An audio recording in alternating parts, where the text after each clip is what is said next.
കൂടുതൽ വാർത്തകളും വീഡിയോകളും കാണാൻ ഈ ചാനൽ സബ്സ്ക്രൈബ് ചെയ്യുക. കൂടെ ബെൽ ബട്ടൺ അമർത്തുക.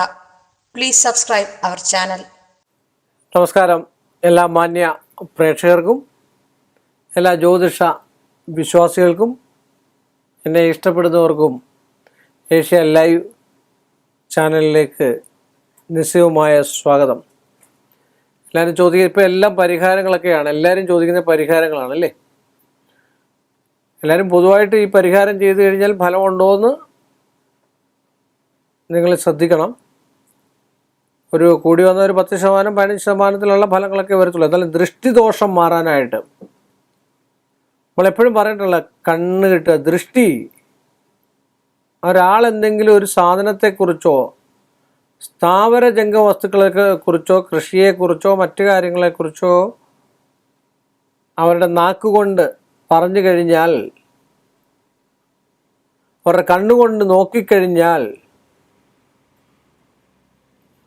അതിന് നാശം സംഭവിക്കുക. അതാണ് നമ്മൾ ദൃഷ്ടിദോഷം. ദൃഷ്ടി കൊണ്ട് നോക്കിക്കഴിഞ്ഞു കഴിഞ്ഞാൽ ഉള്ള ദൃഷ്ടിദോഷം. ചില ആൾക്കാരൊക്കെ നോക്കിയിട്ട് എന്തെങ്കിലും ഒന്ന് പറഞ്ഞു കഴിഞ്ഞാൽ നമ്മൾ കരിഞ്ഞു പോവും. തമാശക്ക് പറഞ്ഞല്ല, ആര്യ അങ്ങനെയുള്ളവരുടെ മുമ്പിലെങ്ങും പോയി നിൽക്കരുതേ. നിന്നാൽ തന്നെ അതിന് നിന്ന് കഴിഞ്ഞിട്ട് പരിഹാരമല്ല, അതിന് മുമ്പേ നമ്മൾ ദൃഷ്ടിദോഷങ്ങൾക്ക് പരിഹാരം ചെയ്യണം. ഒരു നല്ലൊരു ഡാൻസ് കാണുക, നല്ലൊരു അഭിനയം കാണുക, നല്ലൊരു കായികപരമായിട്ട് ഓട്ടം ചാട്ടം ഇത് കാണുക, നല്ലൊരു കയ്യക്ഷരം കാണുക, നല്ലൊരു പാട്ട് കേൾക്കുക. ആരെങ്കിലും നന്നായിട്ട് പാടുന്നുണ്ടെങ്കിൽ അയ്യോ കൊള്ളാലോ, ഉഗ്രൻ പാട്ടാണെന്ന് പറഞ്ഞാൽ മതി. രണ്ടാം ദിവസം പാടാൻ പറ്റത്തില്ല. നല്ലൊരു ഷർട്ട് ഇടുക, നല്ല സുന്ദരമായൊരു ചുടിദാർ ഇടുക. ഇതൊക്കെ ദൃഷ്ടിദോഷത്തിന് കാരണമാണ്. ഇതൊക്കെ ഏറ്റവും നല്ലൊരു പരിഹാരമാണ് നരസിംഹ ഹോമം. നരസിംഹമൂർത്തി വിഷ്ണുവിൽ നിന്നും വൈഷ്ണവ സങ്കല്പത്തിൽ സംഹാരത്തിനായിട്ട് അവതരിച്ചതായ നരസിംഹസ്വാമിയെ പ്രസാദിപ്പിക്കുക. ആ നരസിംഹസ്വാമിയെ പ്രസാദിപ്പിക്കുമ്പോൾ ദൃഷ്ടിദോഷത്തിനൊരു പരിധിവരെ വെച്ചാൽ നരസിംഹ ഹോമം നടത്തി സംവാദം സൃഷ്ടിച്ച് നരസിംഹ യന്ത്രം ഉപയോഗിച്ചാൽ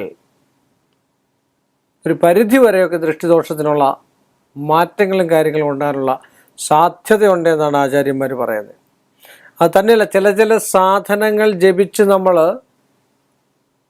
യന്ത്രമായിട്ട് ഉപയോഗിച്ചാലോ, ചില സാധനങ്ങൾ നമ്മൾ ഏലസിനകത്താക്കി ഹോമം കഴിച്ച് പൂജ കഴിച്ചിറക്കിയിട്ട് അത് ഉപയോഗിച്ചാലൊക്കെ ഈ ദൃഷ്ടിദോഷത്തിന് ഒരുപാട് വ്യത്യാസം, ജീവിതകാലത്തിൽ ദൃഷ്ടിദോഷം ഉണ്ടാകാത്ത അവസ്ഥാന്തരം ഉണ്ടാകുമെന്നാണ് പറയപ്പെടുക.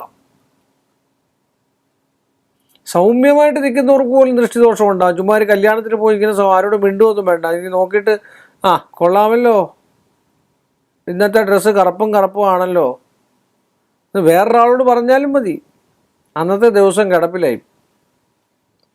നല്ലതായിട്ട് വാഹനം ഒന്ന് ഓടിച്ചാൽ മതി, എവിടെയെങ്കിലും കൊണ്ട് തട്ടുവോ മുട്ടുവോ വെച്ച് നല്ലതായിട്ട് ഓടിക്കുന്നുണ്ടല്ലോ, നല്ല പ്രാക്ടീസ് ആണല്ലോ, നല്ല ഉത്തമമാണല്ലോ എന്ന് പറഞ്ഞാൽ പോയി. അത്രയ്ക്ക് ദൃഷ്ടി പതിപ്പിക്കുന്ന ദൃഷ്ടിയുള്ള ആൾക്കാരുണ്ട്. അവർക്ക് വേണ്ടിയാണ് നമ്മൾ ഈ സൗന്ദര്യലഹരിയിലെ ശ്ലോകങ്ങളും ഒക്കെ ഉപയോഗിക്കുന്നത്. അത് സൗന്ദര്യലഹരിയിലെ 20ാം ശ്ലോകം നിത്യവും ജപിച്ചെടുക്കുക. അതുപോലെ തന്നെ നരസിംഹ മന്ത്രം എല്ലാ ദിവസവും നമ്മൾ കിടക്കുന്നതിന് മുമ്പ്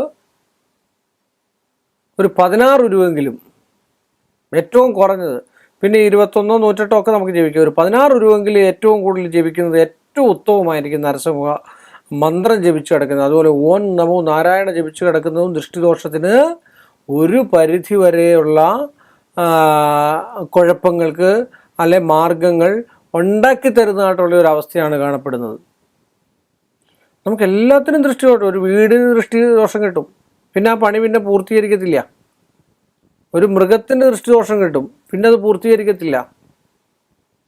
ഒരു പാചകത്തിന് ദൃഷ്ടിദോഷം കിട്ടും, നല്ലൊരു പാചകത്തിന്. ഒരു കല്യാണ പാചകമോ എന്തെങ്കിലും ചെയ്തു കഴിഞ്ഞാൽ അതിന് ദൃഷ്ടിദോഷം കിട്ടും. എല്ലാം ദൃഷ്ടിദോഷം എന്നാണ് പറയുന്നത് അല്ലേ. അപ്പം അതൊക്കെ കിട്ടാതിരിക്കാൻ വേണ്ടിയാണ് ഇങ്ങനെയൊക്കെയുള്ള പരിഹാരങ്ങൾ ചെയ്ത് അത്യന്തം ഗ്രഹപ്പിഴയായിട്ടുള്ള ദൃഷ്ടിദോഷമാണ് കവടി വെച്ച് നോക്കിയതിന് ശേഷം അതിന് തത്തുല്യമായിട്ടുള്ള പരിഹാരം ചെയ്യുമ്പോൾ ഇതൊക്കെ മാറി കിട്ടാവുന്നതുള്ളെന്ന് പറഞ്ഞുകൊണ്ട് ഈ എളിയ മനുഷ്യൻ്റെ ഈ ഒരു എളിയ എപ്പിസോഡ് ഇവിടെ അവസാനിപ്പിക്കുന്നു. വീണ്ടും നമ്മൾ തമ്മിൽ കാണുന്നവരെ എല്ലാ മാന്യ പ്രേക്ഷകർക്കും എൻ്റെ നിസ്സയവുമായ നന്ദിയും കടപ്പാടും. കൂടുതൽ വാർത്തകളും വീഡിയോകളും കാണാൻ ഈ ചാനൽ സബ്സ്ക്രൈബ് ചെയ്യുക. കൂടെ ബെൽ ബട്ടൺ അമർത്തുക. Please subscribe our channel.